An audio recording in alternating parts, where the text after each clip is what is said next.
Tienes que darte cuenta de que lograr la victoria sobre tus enemigos, los anhelos y corrupciones en el corazón, no es poca cosa, no es algo accidental. No puedes permitirte ser débil o blando, pero también tienes que medir tu fuerza, porque tienes que descubrir cómo aplicar tus esfuerzos para abandonar y destruir con el fin de debilitar las corrupciones y anhelos que han tenido el poder de los demonios, dominando la mente durante tanto tiempo. No se trata de que tengas que luchar para llegar al borde de la muerte en todas las áreas. Con unas pocas cosas, como dejar las adicciones, puedes armar una campaña a gran escala y ganar sin matarte en el proceso. Pero con otras cosas más sutiles y profundas, necesitas ser más perceptivo para descubrir cómo superarlas a largo plazo, desenterrando sus raíces para que se debiliten gradualmente hasta el punto en que tu atención y discernimiento puedan dominarlas. Si hay algunas áreas en las que todavía te estás perdiendo, tienes que analizar detenidamente tus sensibilidades para averiguar por qué. De lo contrario, seguirás perdiendo, porque cuando los corruptos realmente quieren algo, atropellan toda tu atención y discernimiento, decididos a conseguir lo que quieren. Esto es lo que quiero. No me importa lo que digan los demás. Realmente son tercos así. Por lo tanto, descubrir cómo tenerlos bajo su control no es poca cosa. Es como encontrarse cara a cara con un enemigo o con una bestia salvaje que corre a devorarnos. ¿Qué vamos a hacer? Cuando las corrupciones aparecen ante tus ojos, tienes que ser cauteloso. Supongamos que estás perfectamente consciente y de repente las corrupciones brotan y te confrontan.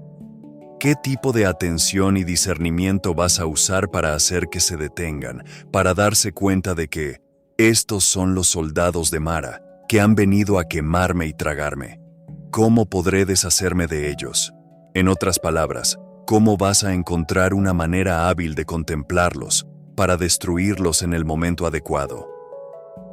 Tenemos que hacer esto independientemente de si nos enfrentamos a un dolor físico, a un dolor mental, a un placer físico o a un placer mental. De hecho, el placer es más insidioso que el dolor, porque es difícil de entender y fácil caer bajo su hechizo. En cuanto al dolor, nadie cae en él, porque es muy incómodo. Entonces, ¿cómo vamos a contemplar la posibilidad de renunciar tanto al placer como al dolor?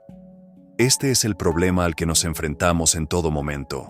No se trata de aceptar solo el placer cuando practicamos y detenernos cuando nos enfrentamos al dolor. No se trata de eso. Tenemos que aprender a leer ambos lados para ver que el dolor es voluble y estresante y que el placer también es voluble y estresante. Tenemos que penetrar claramente a través de estas cosas. De lo contrario, seremos engañados por los engaños de los anhelos que desean placer, ya sea placer físico o lo que sea.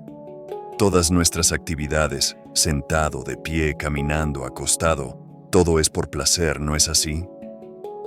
Es por eso que hay muchas formas en las que nos engañamos con el placer. Hagamos lo que hagamos, lo hacemos por placer, sin darnos cuenta de lo profundamente que nos hemos sumido en el sufrimiento y el estrés. Cuando contemplamos la inconstancia, el estrés y el no yo, no llegamos a ninguna parte en nuestra contemplación, porque no vemos a través del placer. Seguimos pensando que es algo bueno.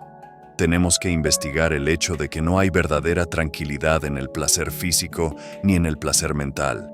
Todo es estrés. Cuando puedas verlo desde este ángulo, es cuando llegarás a entender la inconstancia. Entonces, una vez que la mente no esté enfocada en querer placer todo el tiempo, su estrés y dolores mejorarán. La mente será capaz de verlos como algo ordinario y normal. Será capaz de ver que si intentas acabar con los dolores para encontrar placer, no hay placer que encontrar. De esa manera no te preocuparás demasiado por tratar de terminar con el dolor, porque verás que no hay placer ni tranquilidad en los agregados, que no ofrecen nada más que estrés y dolor.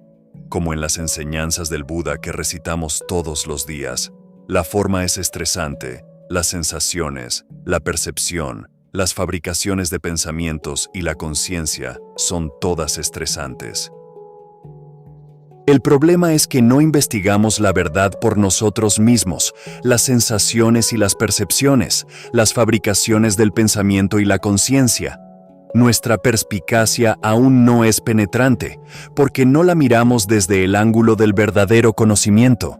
Y así, permanecemos engañados y perdidos aquí y allá en nuestra búsqueda del placer, sin encontrar nada más que dolor y, sin embargo, confundiéndolo con placer. Esto demuestra que aún no hemos abierto nuestros oídos y nuestros ojos. Todavía no sabemos la verdad. Pero una vez que conocemos la verdad, la mente estará más inclinada a calmarse y aquietarse, en lugar de querer vagar afuera. La razón por la que deambula es porque está buscando placer. Pero una vez que se da cuenta de que no se puede encontrar placer de esta manera, se calmará y se establecerá.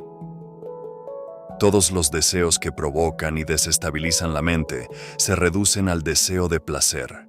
Así que tenemos que reflexionar sobre esto para ver que los agregados no tienen placer que ofrecer, que son estresantes por su propia naturaleza.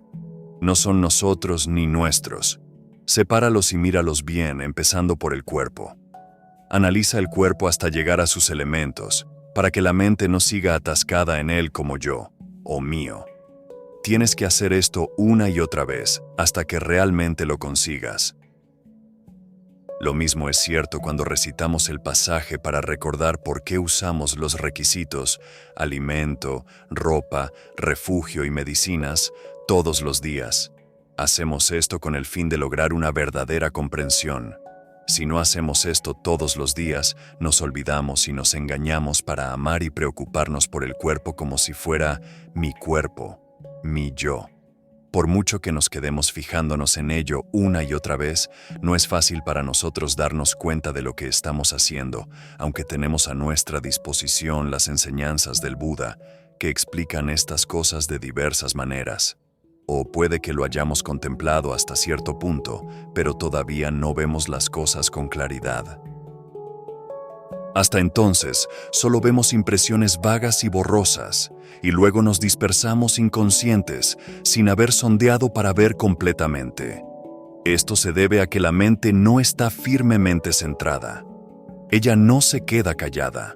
Ella sigue deambulando afuera para encontrar cosas en las que pensar y revolverse. De esta manera ella no puede saber nada. Todo lo que sabe son algunas percepciones aquí y allá. Esa ha sido la forma de ser de la mente, quién sabe cuántos años hasta ahora. Es como si nuestra visión hubiera sido oscurecida por manchas que aún no hemos quitado de nuestros ojos. Aquellos que no están interesados en explorar, que no se esfuerzan por averiguar los hechos, no se hacen preguntas sobre nada, están libres de dudas, está bien, pero es porque sus dudas han sido sofocadas por el engaño. Si comenzamos a explorar y contemplar, tendremos que preguntarnos sobre las cosas que aún no sabemos. ¿Qué es esto? ¿Qué significa eso? ¿Cómo puedo lidiar con esto? Son preguntas que nos llevan a explorar. Si no exploramos, es porque no tenemos ninguna inteligencia. O podemos lograr algunas percepciones pero dejarlas pasar, por lo que nunca exploramos profundamente los principios básicos de la práctica. Lo poco que sabemos no va a ninguna parte, no penetra en las nobles verdades, porque nuestra atención y discernimiento se quedan sin fuerzas. Nuestra persistencia no es lo suficientemente resistente, no es lo suficientemente valiente. No nos atrevemos a mirar profundamente dentro de nosotros mismos.